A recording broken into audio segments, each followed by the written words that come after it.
মই ক্ষীণমিন দেহাটো দি ইমান ধুনীয়া গান গাই মইনো কি বেয়া কওকচোন মোৰ তালু তলপ চুলিয়ে নাই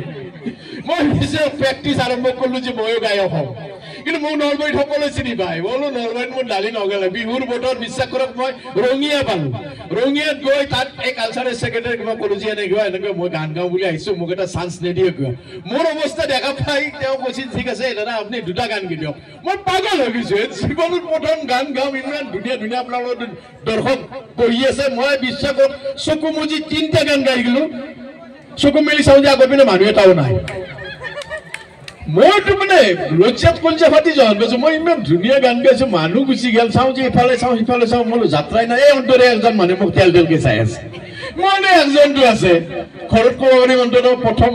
মানে জীৱনৰ প্ৰথম ফাংচনে একজন যাত্ৰা কৈছো তেওঁক মই কৈছো যে আচলতে কি জানে নাই এই যে মানুহখিনি গুচি গ'ল এওঁলোকে মোৰ গানৰ অৰ্থই বুজি পোৱা নাই আচল দৰ্শক ভাই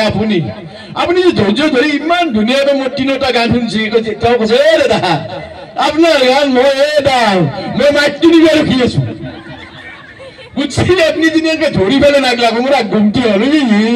কে খেটলে ককচোন এই চলি মাখাই বিহুখন পাচ্ছিল আর ঘরে তার ঘরে চান্দা তুলি ফেলে এই হাওয়াই রাস্তাতে ট্রাকর আগত থিয়া হয়ে ফেলে চান্দা তুলি বিহুখন আপনি কে খেটলে ককচোন মইতো একদম মরি যাম এই মানে গিরিয়াঘাটক ভাত রান্না থৈ 3টা মাখাই এই ফাংশনত চাবা কে খেটলা মই মাথা নষ্ট হয়ে গেল মই খেটলো এটাও নাই চাওঁ যে মাজতো আইতা এটাই কান্দি আছে আইতা মানে আমাৰ নলবাৰী ভাষাত আবু আৰু কান্দি কিয় আছে মইতো ইমান দুখৰ গান গোৱা নাই মই বোলো আবু হেৰি কি হৈছে আপুনি কান্দি আছে যে বাপা বাছা তোৰ দৰে একে বাছা আমাৰ মালতী মোলো কি মালতী মোৰ দৰে একে বাছা একদম তোৰ দৰে একে বাছা চেম একে বাছা মোৰ মালতী আৰু ৰঙিয়াত যে বানপানী হৈছিল ভাই বানপানীত ভাহি গেছি বাছা মালতী বলো মালতী কি হয় মালতী আপনার ছোৱালী না বোৱাৰী নহয় মোৰ এটা ছাগাল আছিল তই যেনকে গান গাইছে তাই সেনকে বেবেছিলে বাছা বোলে মই বেবেছো মই মাথা নষ্ট হৈ গেল যে ইফালে চাওঁ মোৰ প্ৰথম ফাংচন ইছৰাম দৰ্শক নাই সেনকে তই এটা মানুহ বহি আছে তাকে সুন্দৰকে চাই আছে মোৰ আও এজন আছে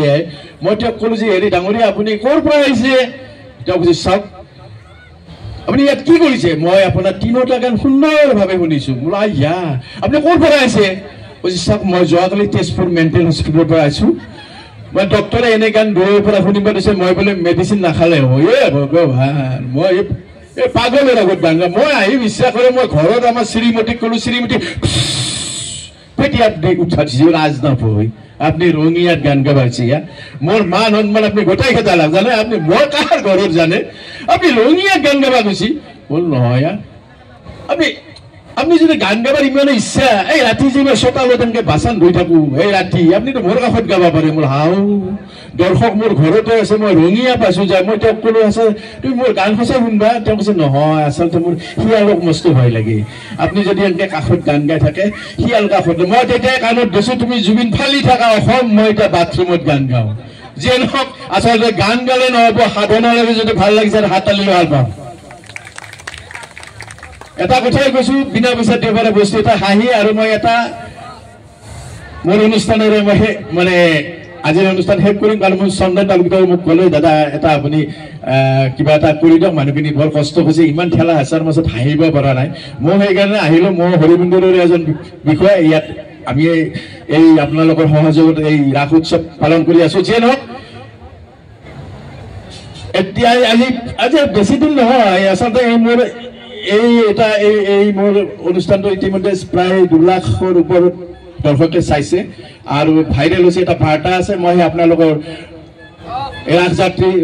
আপোনালোকক মই এই অনুষ্ঠানটো কৈছো আচলতে আজি 7 দিনমান আগতে নলবাৰীৰ মেটাৰনিটি হস্পিটেলত এটা ঘটনা হৈছিল তাৰমানে এটা কেঁচুৱা জন্মিছে কেঁচুৱাটো তাৰমানে ঠিকেই আছে মাকৰ গাখীৰ খাই আছে সুন্দৰ স্বাস্থ্য কিন্তু কেঁচুৱাটোৰ এটা বেমাৰ হৈছে হাতখন এনেকে জকাৰি থাকে তবে মানে কি 1 ঘণ্টা 2 ঘণ্টাৰ মূৰে মূৰে হাতখন এনেকে জকাৰি থাকে মাকেতো কৈছে ডক্টৰ স্যাৰ কি হ'ল বা এইটো ডক্টৰো ধৰিব পৰা নাই ইমান টেষ্ট কৰিছে কৰি নলবাৰী ডক্টৰ হাইৰাণ যাক গুৱাহাটীৰ পৰা ডক্টৰ আহি গুৱাহাটী ডক্টৰে আৰু নতুনকৈ টেষ্ট কৰিছে কৰি চব মিলি চাই মেলি চেলাইন আলাই দিছে চেলাইনৰ হাতেদি এনেকে জকাৰি দিয়ে কি হ'ল বেমাৰটো তাই কাষত এটা পেচেণ্ট আছিল কৈছে ছাৰ এই বাচ্চাটোৰ কি বেমাৰ হৈছে মই কৈ দিব পাৰোঁ ডক্টৰে কৈছে আমি MBBS ডাক্তৰ হা আমিয়ে ধৰিব পৰা নাই তুমি নহয় পাৰো ছাৰ এতিয়া কৈ দিম কি বেমাৰ হৈছে কেনেকৈ গম পাব ছাৰ এই পেচেণ্টটোৰ মাকটো আমাৰ গাঁৱৰ এই নাম হৰলা এই বিশ্বাস কৰক শিখৰ খায় এই 10 পেকেট শিখৰ ডেইলি লাগে এই বাচ্চাটো পেটতে প্ৰেক্টিচ কৰিছে কেনেকৈ শিখৰ জকলিব লাগে আচল হয় শিখৰ ডেকা বন্ধুসকল আপোনালোকে এটা কথাই কৈছো শিখৰে এতিয়া কি এক পেকেট যদি শিখৰত আপুনি নতুন ব্ৰেড এখন থৈ পানীত 5 মিনিট সময় থৈ ব্ৰেডখন মামন লাগি যায় এতিয়া মোৰ ওচৰৰে এটা মানে ভতিজা ল'ৰা হয় তাক মই সুধিলো কি খাইছা তুমি কৈছে দাদা মই শিখৰ খাওঁ কিমান লাগে মোক 10 পেকেট লাগে কিয় খাওঁ মোৰ দাদাই খায় দেউতাই খায় এটা ফেশ্বন হৈ গৈছে মই শুনা তুমি এতিয়া শিখৰ খাই কি কৰিছে একদম 3 মিটাৰত লাগি বয়সস্থ মানুহৰ মূৰৰ ওপৰত দি মাৰি দিছা কোথাও এতিয়া দলঙত ৰং কৰিব নোৱাৰি মন্দিৰত ৰং কৰিব মানে মছজিদত ৰং কৰিব এই ফুট বোলে এই ফুট এতিয়া তুমি শিখৰ খাই তুমি যেতিয়া জন্মিবাৰ আগ মুহূৰ্তত মা গৰ্ভত যেতিয়া আছিলা ডক্টৰে কৈছিল তোমাক সিজাৰিন কৰিব লাগিব দেউতাৰ পইচা নাই বন্ধন বেংকৰ পৰা ধাৰ কৰি আনি তোমাক